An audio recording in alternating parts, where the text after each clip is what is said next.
Hi, my name is Alex Masharia Wajogo, but people know me as Alex Mathenge. I know you're wondering, huyu jamaa leo hana uniform.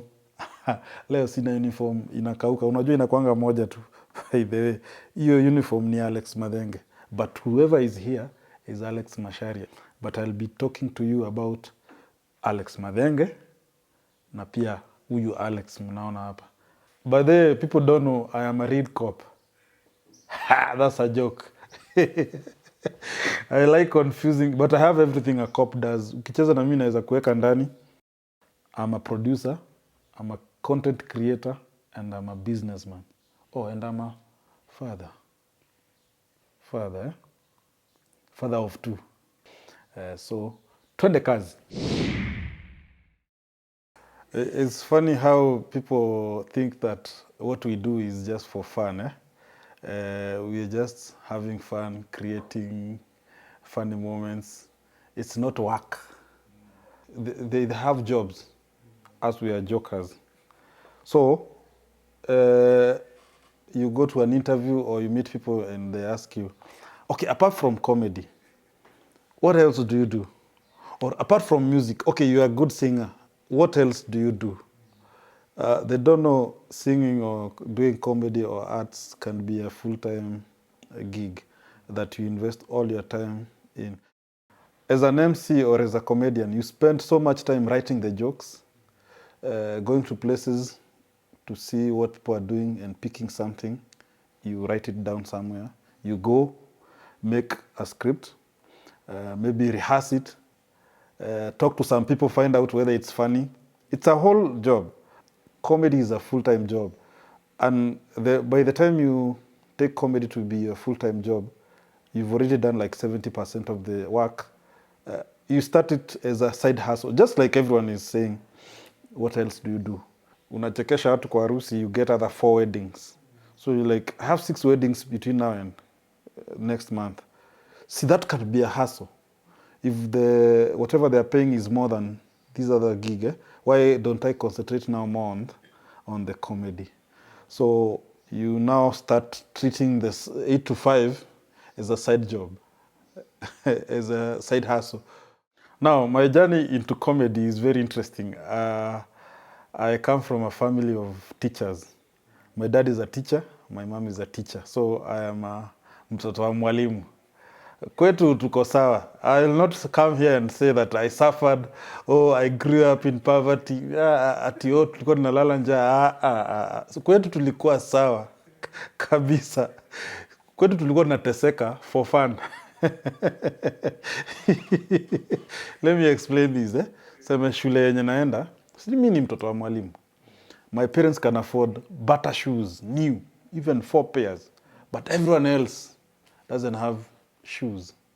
So, for me to fit in, I go without shoes. So I suffer for fun. So, when I was in primary school in Kirinyaga County, I used to do things and people laugh. Then at home, my mom would hear me talk like any other neighbor out there, any funny uncle, any drunk uncle. It's very interesting. People try and they can't. So I realized I have something we call voice talent. I came to learn about voice talent way late, what it is about. But I realized I had a voice talent from primary school. Some of the people I tried to mimic are Moi. No, not even tried. I've been paid for speaking like Moi in a show called XYZ. I know many people don't know I've ever been in XYZ show. Abana jaribu kuita mimi mzee tena. Mimi bado.com. In fact, in the XYZ show, I went there as Kiraide. I used to be Kiraide, the police. And then, so I could mimic Kiraide's voice. Then once I'm in XYZ, I could do Moi. I could do, who else? In fact, I'm one of the people who started practicing for the Ruto voice. Moi, the late Moi. Sasa nimefurahi sana kukuja hapa shared moments wenye anaitwa nani huyu? Justus. Sasa huyu Justus, kutoka leo wewe ni PC ya Nairobi na ninakupatia 1000 acres Kajiado, na hiyo ni maendeleo. When we make fun of politicians and do something like that, it's very funny. But at the same time, I'm passing a very serious message with that joke, that this guy used to give anyone any post and land because you made him happy or something. So what does that translate to our own life as Kenyans? It's a joke, yes, but it happens. Anaweza kuja afanye mtu PC na mpe 1000 acres. What is the repercussions?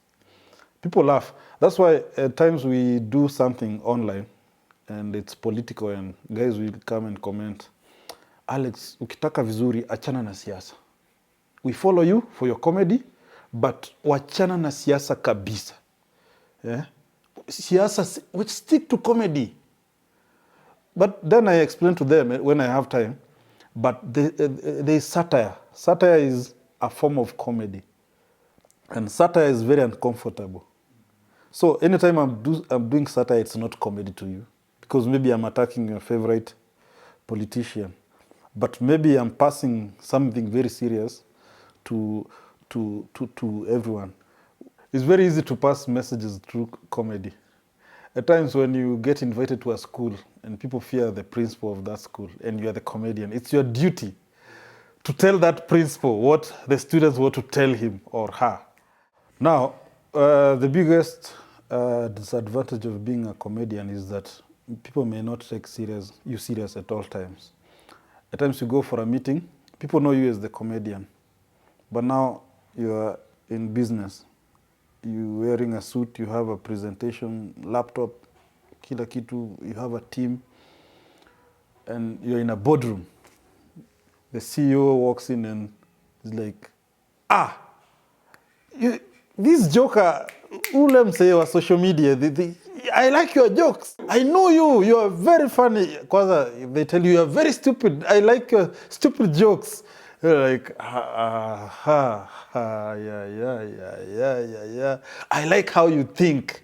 It's true, I'm stupid in that character. But now I'm here as a serious businessman.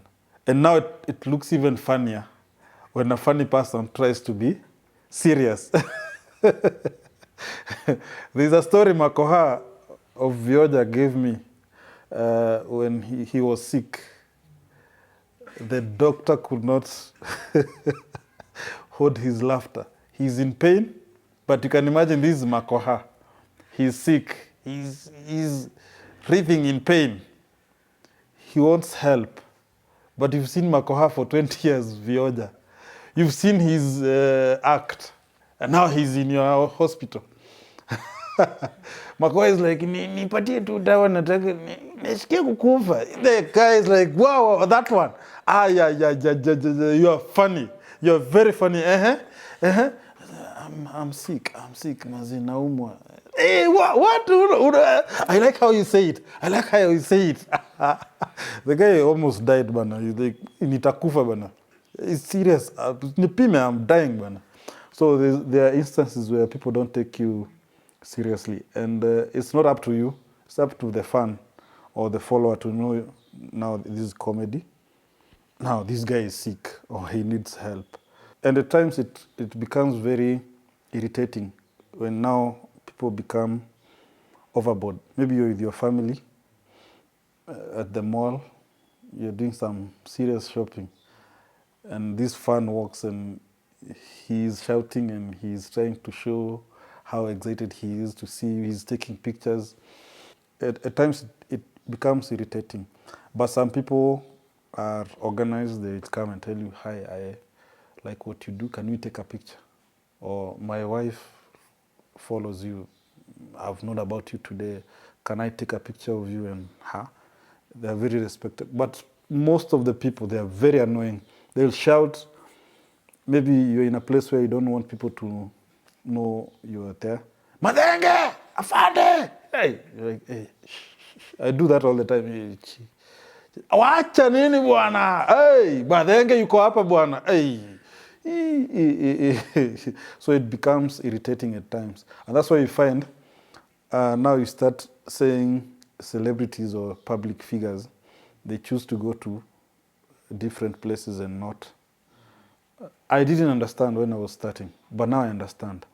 Because I may want to have my meal and finish it without people taking pictures with me, people recording me. So I'll start looking for places that people don't even know me. So you end up saying, our celebrities, kwani wanakulanga wapi ama wanaendanga wapi? The most the most weird thing I've ever seen is a man just pulled up with a car and he said, Alex, my wife loves you. Very much. And there were people around, so I'm like, my wife anakupenda. I want to take a photo with you. In fact, I want to video call her. I tell her I'm with you. So I felt very embarrassed because of the word he used and the people around. I felt very embarrassed. My wife loves you sana. Akijua tulikuwa na wewe. And he kept repeating that. Then I don't know whether to tell you you're using the wrong word. And he's shouting, he's all over, he's big, he has a big car, he's taking photos, he's video calling. You know, you're not even alerting me. Let me call my wife. She follows your stuff. And I can tell her, I've seen you. You know, you can be... He's like, my wife anakupenda. Hey, let me video call. She will know. Let's first take a photo I sent to her. Then I'll video call her. You tell her something. Hey, then he video calls the wife. The wife is also excited. So I'm forced to now be in a video call. I'm confused. There are people around. Maybe I wasn't in my best. It really threw me off guard. But the other ones are kawaida. You go to an event, the guys are there. So many people. That's kawaida, but some are off for me. The moment I realized that being funny can translate into something, there was a time in class 8. I think we had a party or something. Then we were being given prizes. If you tell a joke, you get a soda or, I don't know, a key holder or something, a biro. So my jokes were so funny that I got a soda, a key holder, a sharpener, so many things. And some of the jokes that I did were not even intended. When I went home with the things, the sharpeners, the nini, I'm like, so this thing I can turn it into something that people can reward me if I make them happy. So that was class 8. So high school, of course, now I went to drama. And now when you win in those drama narratives and stuff, now it continues past high school. And of course now after high school, I had to go to the university that all artists go to that time. I don't know about these years. But everything, I filled Kenyatta University, because that time, ridiculous was the hottest thing. And people used to call me future KJ. I used to do almost everything that KJ used to do. I used to be very good at drawing, caricatures, and exaggerating people's drawings. And of course, in KU now, I joined the Kenyatta University Traveling Theatre, where we did set books, plays, comedies. So I realized in that I was strong on the comedy show. That's my strong point. So now I narrowed down now from the whole theater thing to now comedy. I'm good in comedy.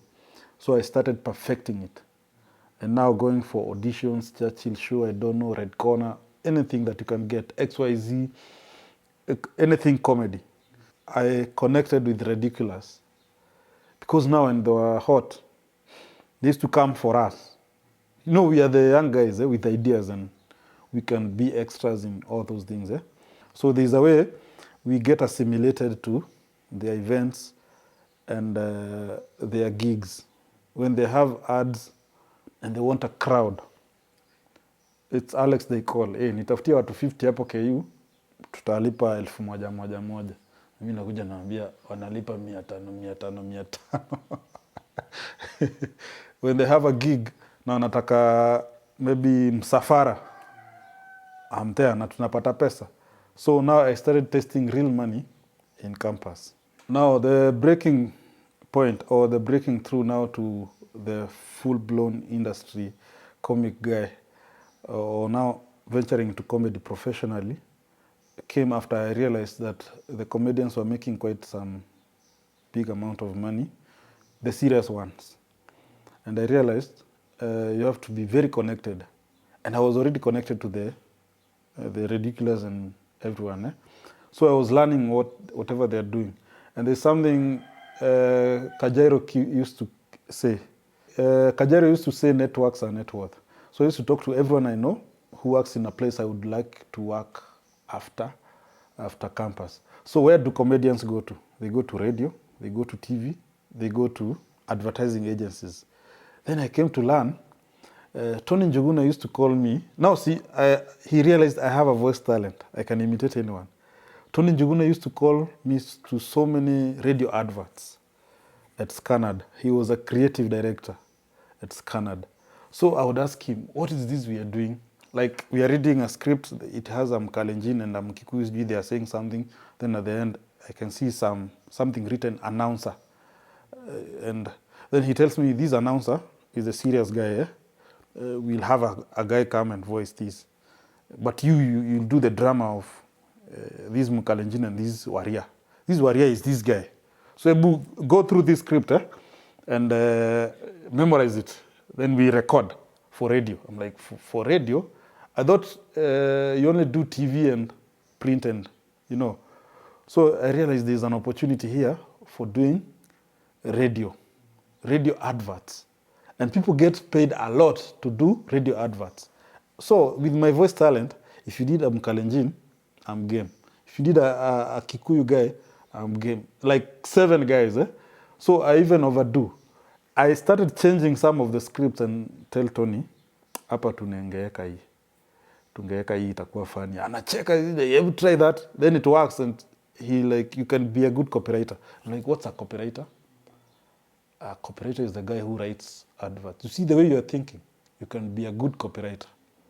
Like, naenda to Google, what is a copywriter? A copywriter is a guy who writes adverts for print, for radio, so like, so this is copywriting he's doing.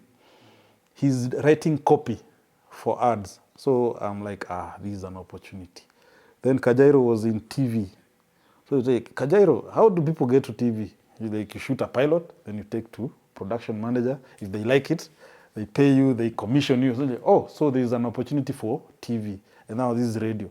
Right now, maybe I'm in 4th year. So I'm like, there's radio, there's TV. And also we have guys doing events. There's Nyambane. Nyambane used to have ultimate band.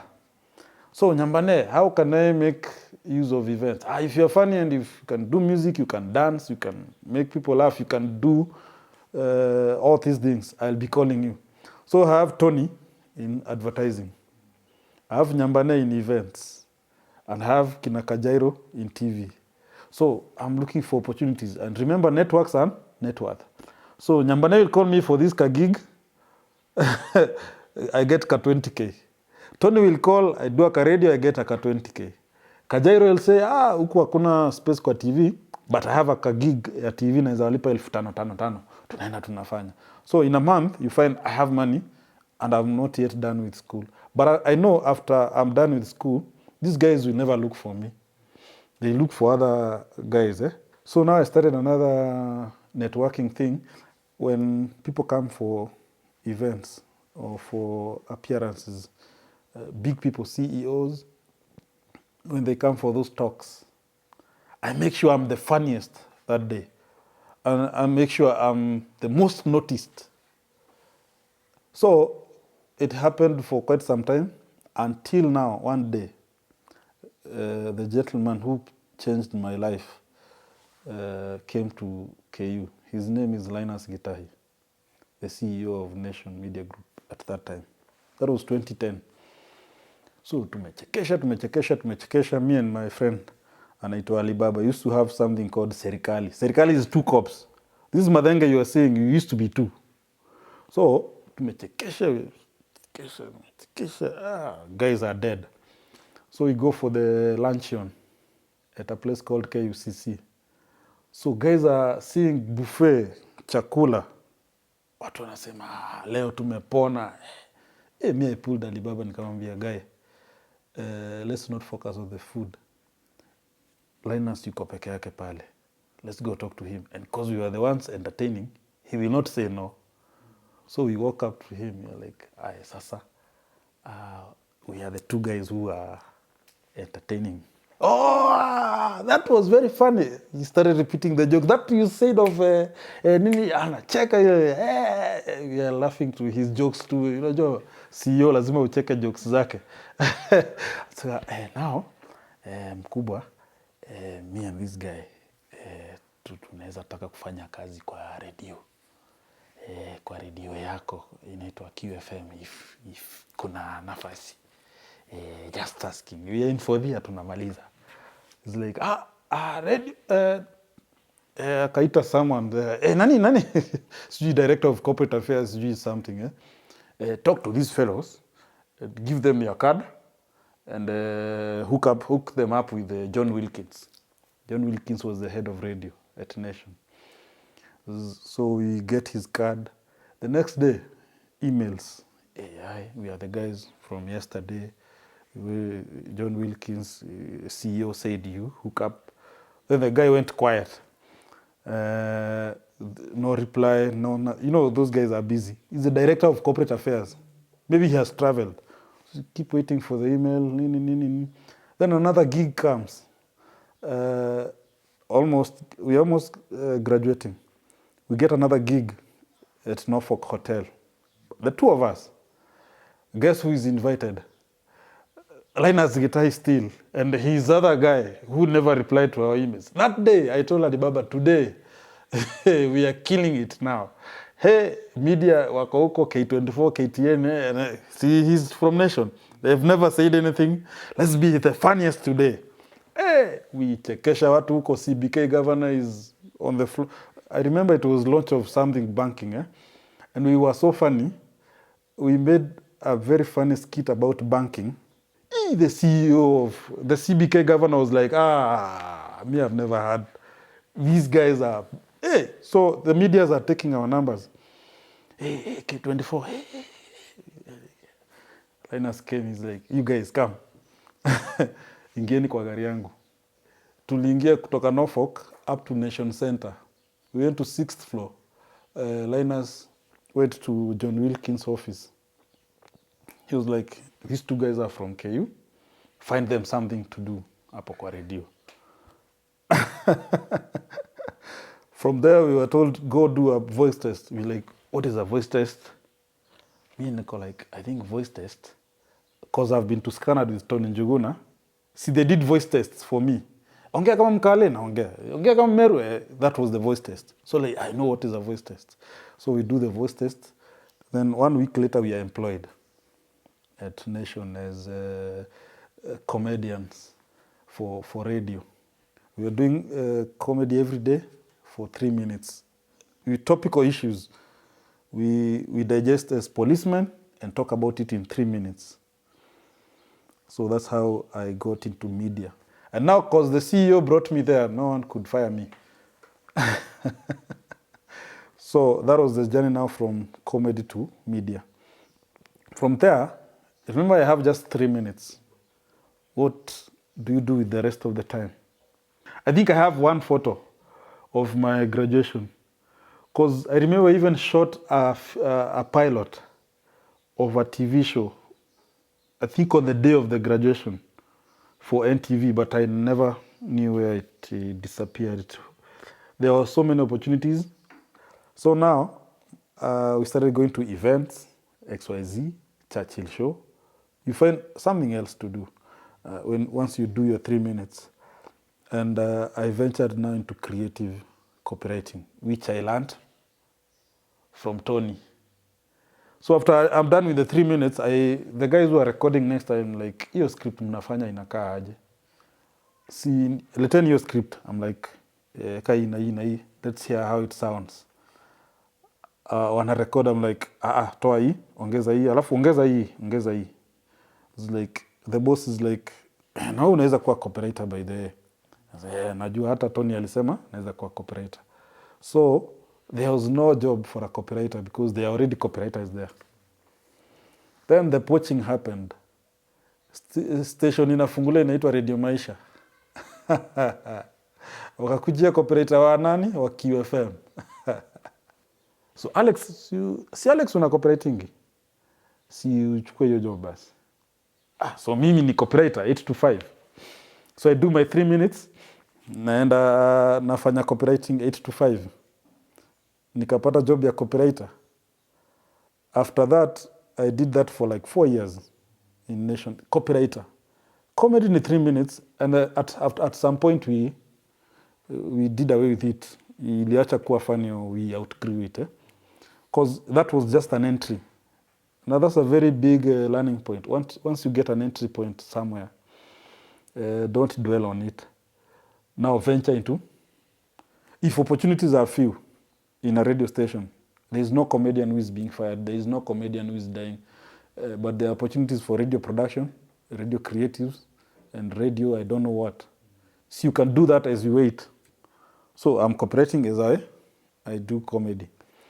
Then at that time, we met an animator who was like, those skits you do on radio, can you give me a few of them? I animate them. Because they are very funny. It's like, shika hii kwa flash. So he created something called Makarao TV. Makarao TV was from the skits we used to do on radio. So now Makarao is growing, tukaiweka YouTube. Now this is where the story of YouTube came in. I want to explain how YouTube now came. See, I'm looking for opportunities. I'm a copywriter and I'm doing 3 minutes. I create, the animator creates these like 5 skits, which are very funny. They are on our phones, we are laughing. One day, I'm talking to a guy called Joash. He's an artist. Akaniambia, these things unanionyesha kwa simu, nitakuhook up na Clemo. Clemo amepata deal, sijui ya kuorganize YouTube Kenya, sijui kumonetize. Akaniambia tu vitu zenye, sielewi. Ako na deal na YouTube, anaweza kumonetize hizi. Nipigie ukamwone Clemo. So I met Clemo. That was like in 2014, I think. So I met Clemo. He's laughing. Ananiambia hizi vitu zinafaa kwa YouTube by the way. I'm like, saa YouTube zitanisaidiaje? He's like, YouTube will make money. I'm like, how? He started showing me people. Ana Google, sijui PewDiePie, making this, nini. I know this thing is new in Africa. How Diamond was now making money. Diamond was the first person to start knowing YouTube can make money for you. Then there was Mark Angel, a few people who's like, what we'll do, create an email, sai, to form YouTube size. We uploaded them there. Then he spent $1,000 pushing his own money. So we made Makarao TV a channel. We put like 3 or 5 skits. Akazi sponsor. So channel ikaanza kusonga. Kuna cartoons. Views in a trend, and everyone has it. So I'm like, oh, this is an opportunity. Let me learn what YouTube is. Nalan, najua, now you can nini. Along the way, tukakosana na wale jamaa. The animator, and now Alibaba, I think he became busy. He was doing other things. And now there's this animation that is ours and still not ours. We have no control. Animator akisema animate, there's nothing you can do. Animator anatake 1 month to animate 1 clip. You cannot do trending things. So when the channel was at 30,000 subscribers, ikiwa inaitwa Makarao TV, wale jamaa wakaniambia kaa na hiyo channel, do what you can do with it. Sisi, hii story ishe. Story ya tuko wengi sijui kwa Makarao. It's just crazy. Me, I have the marketing skills. I know Kina Clemo, I know how to push them. They are part of the product. But there's a way it wasn't sinking. That time, the channel had 10 million views. 10 million total views. So you know what I did? Nilienda nika click all videos. Nika click delete all. Ikakuliza, you are sure you want? There is a way YouTubers, you are sure you want to delete 10 million views and you are sure this is permanent? Yes. 10 million views zikaenda. I changed the channel to Alex Mathenge. Then I went to look for a design and nikamwambia nishone outfit safi, a blue outfit ya polisi. We start afresh. So I started the journey afresh. That was 2015, I think. So Mathenge started in 2015 maybe. So I do a skit, watu wananitukana because they're used to animations. They talk bad, wananitukana naitoa. Then I relax for like 6 months. I do another one, they're like, we kwenda. I'm like, hey, mi sitaki your story. See, I'm working somewhere. Mi sitaki kusumbana. But the channel is there. It has 30,000 subscribers who I don't know what to do. Because every time I give them something, there is a backlash. Eka cartoons zile, you know. They subscribe because of the cartoons, but that was my voice. And the uniform looks like the uniform in the cartoon. But now, we Mathenge ni nani? But now, later, I discovered a new way of going around it. I did what we call collaborations. So, see, I have a uniform and I'm funny. So I look for a kina Desagu, kina Tricky, and do videos with them and ask them to put my link in their videos. So slowly by slowly, I got subscribers were Alex Mathenge, over and above the 30,000 were cartoons. So it started growing. The new people like the new Mathenge. Hey, eka another one. Wengine wanasema cartoon. So in that mixture, Mathenge now peaked. So I can say from 2017 now, Mathenge now peaked as Alex Mathenge.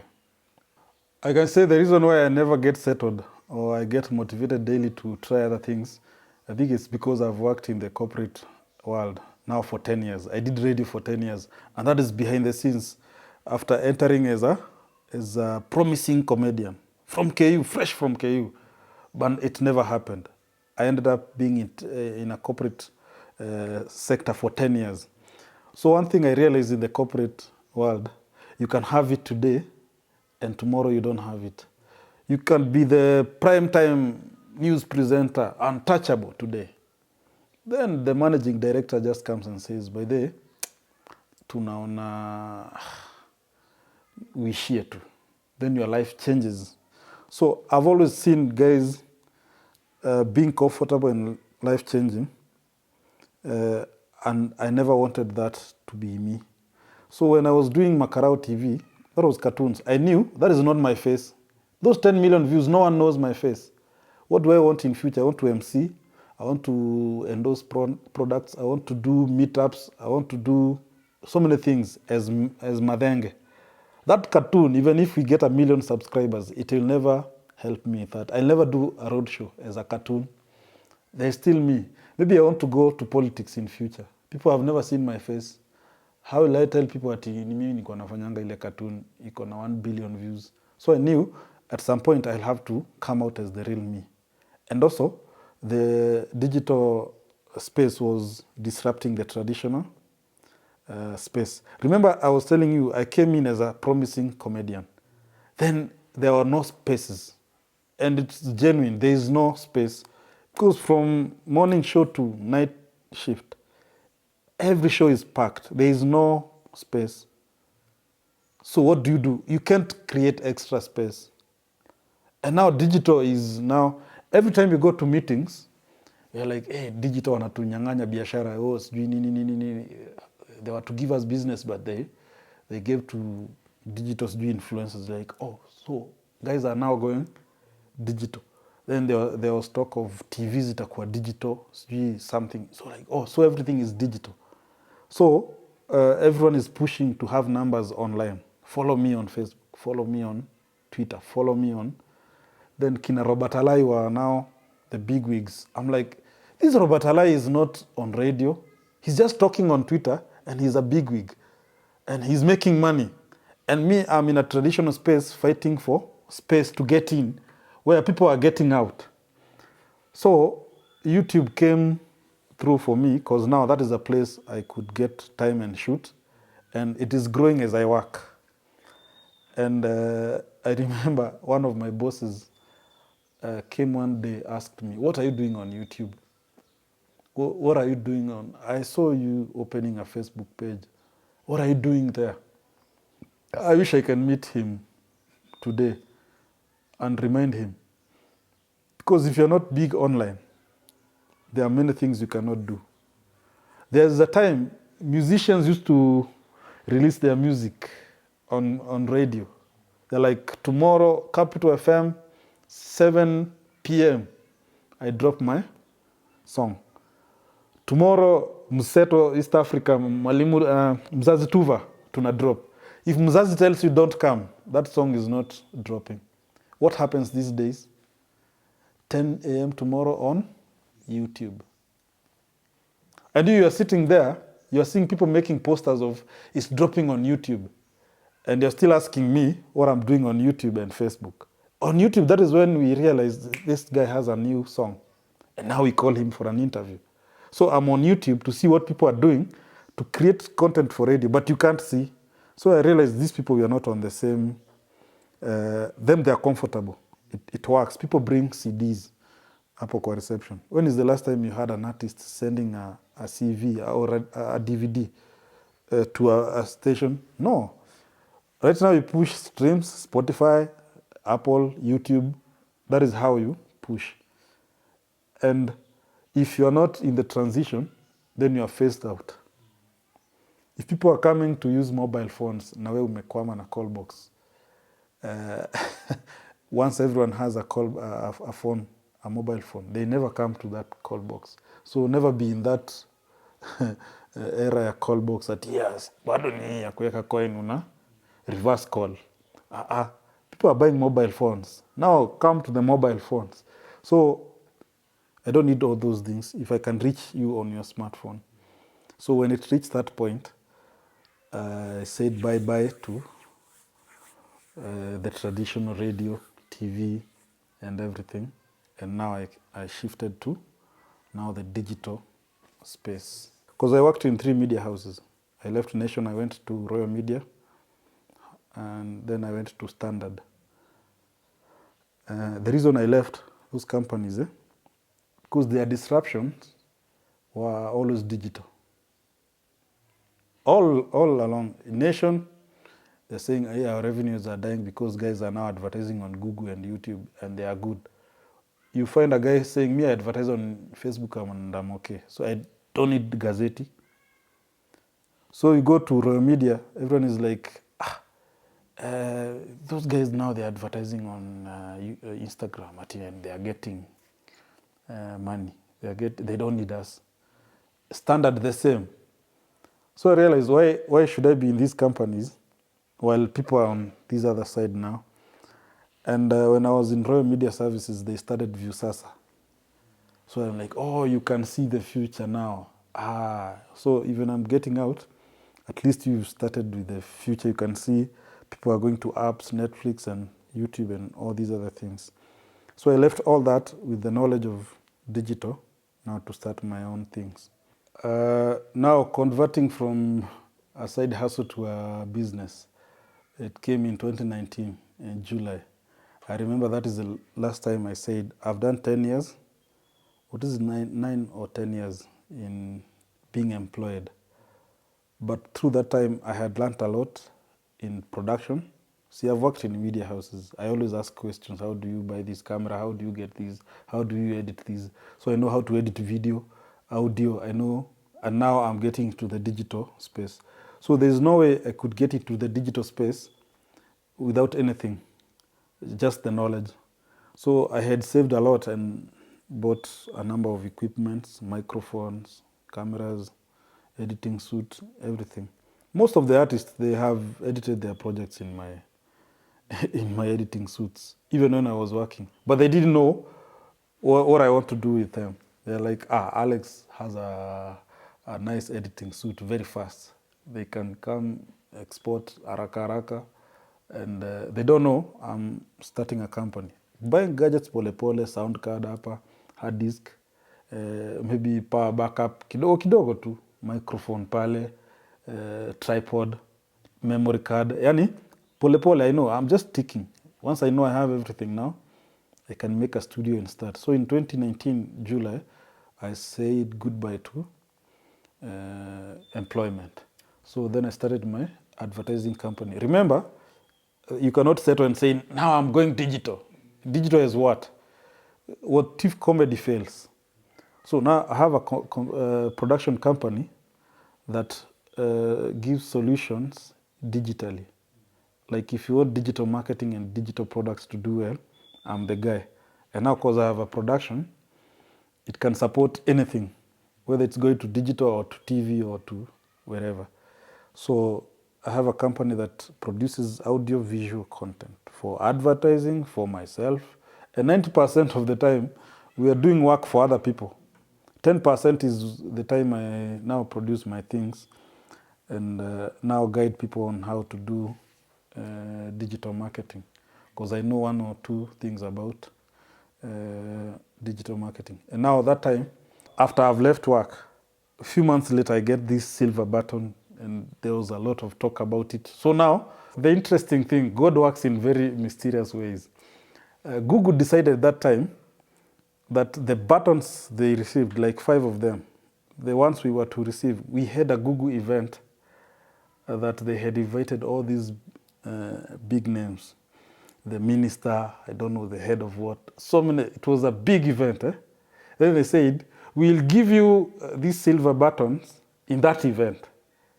Hey, so now, I know these days people go for the silver button in the airport and kwa poster. That time, God made it right in a way. When we were being presented, CS Amina was there. CS. Now cabinet secretary.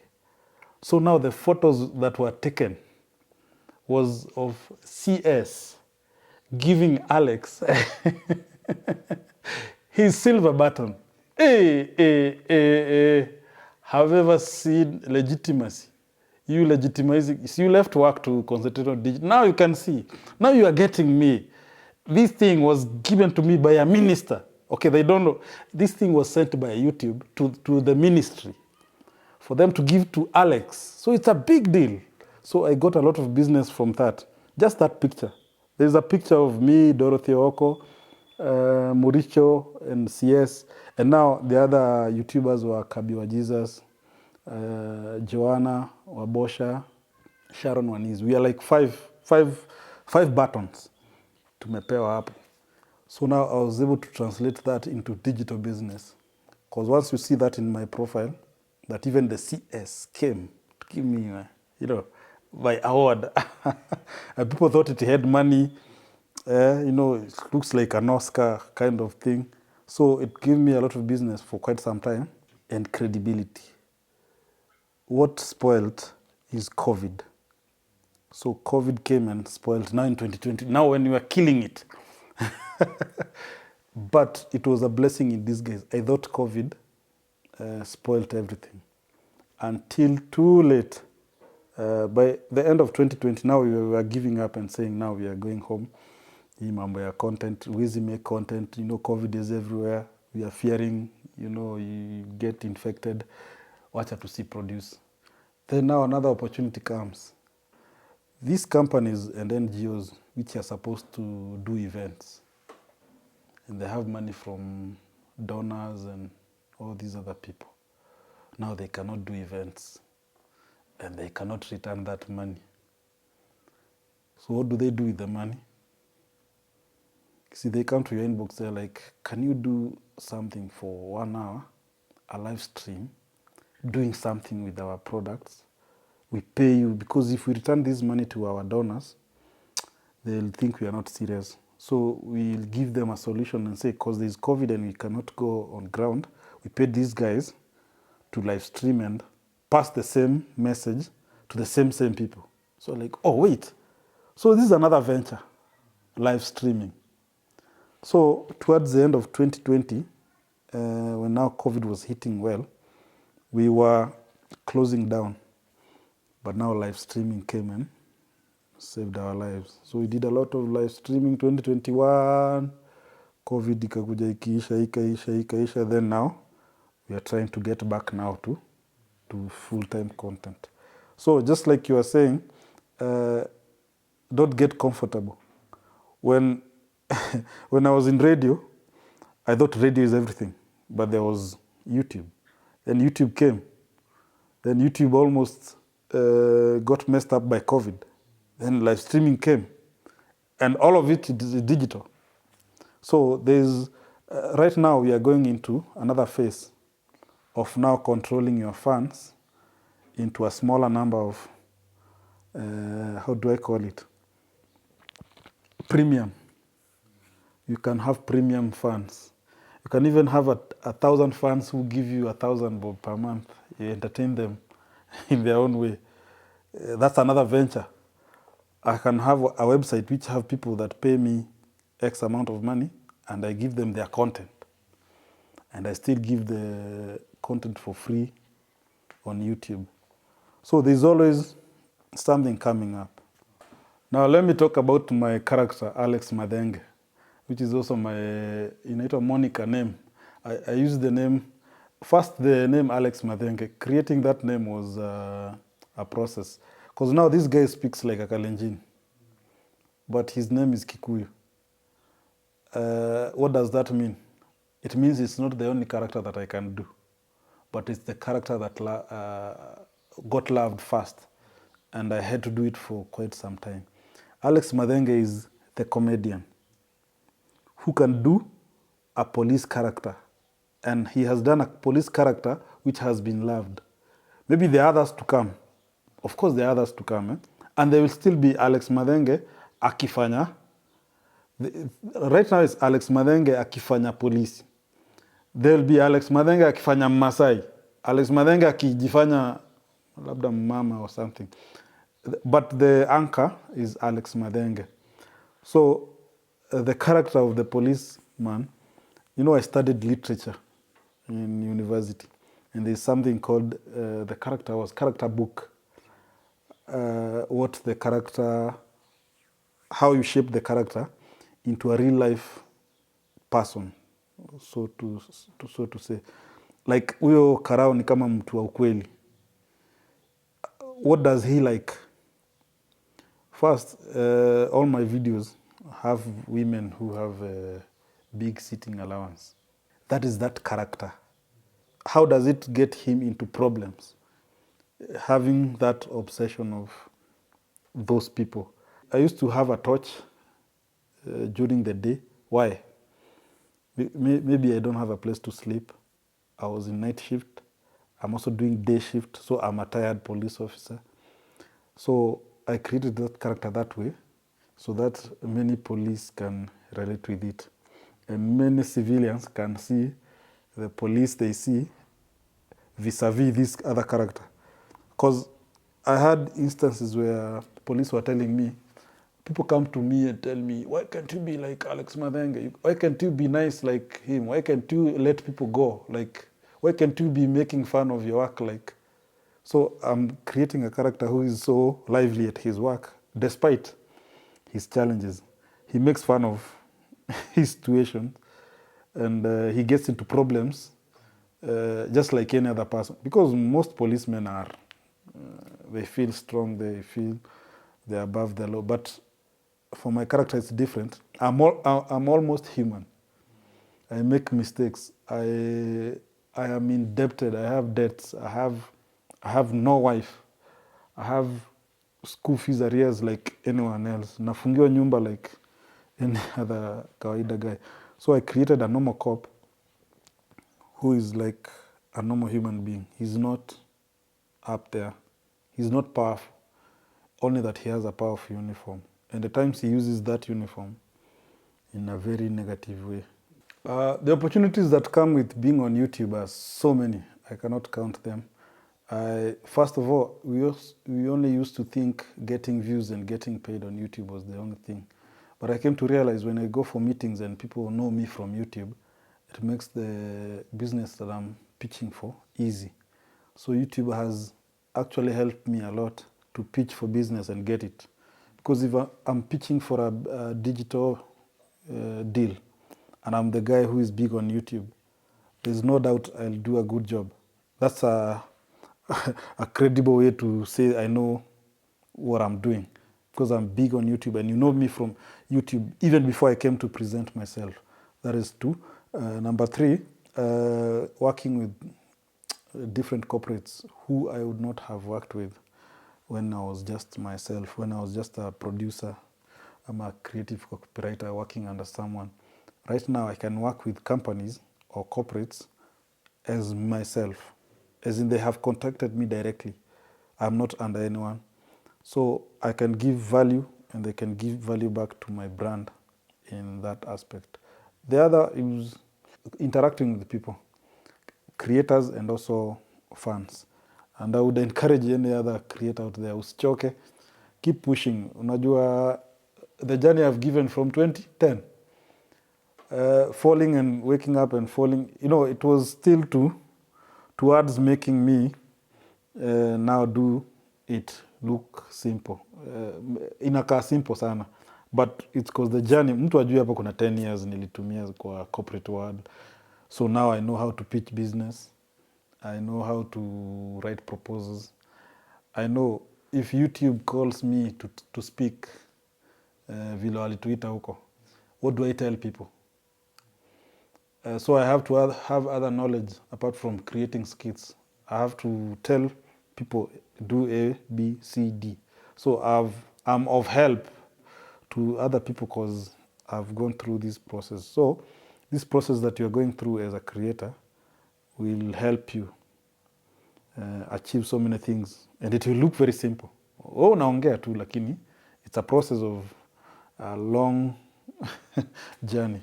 If you want to find out what I do, go to YouTube, Alex Mathenge, the verified one. DM me on Instagram at Alex Mathenge _, TikTok at Alex Mathenge _, the verified one, and Facebook, Alex Mathenge, the verified. The verified is not the name, as in Alex Mathenge with the tick, the blue tick key. Yeah, let's talk there and keep supporting Kenyan creators, Africa, to the world.